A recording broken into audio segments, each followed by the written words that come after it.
Today we received a BDC-3 damaged by water. We can see that the BDC-3 has clear water damage. We need to replace it with a compatible one.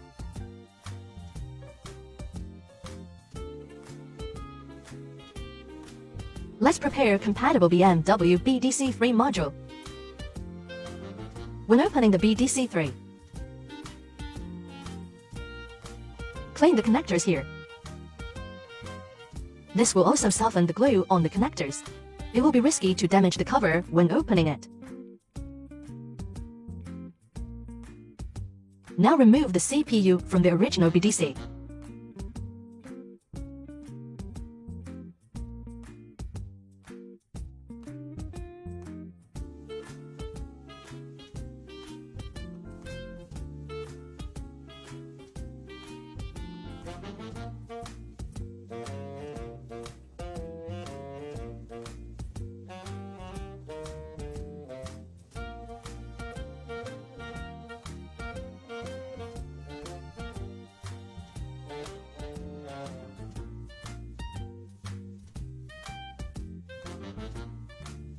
Test on the platform. It communicates.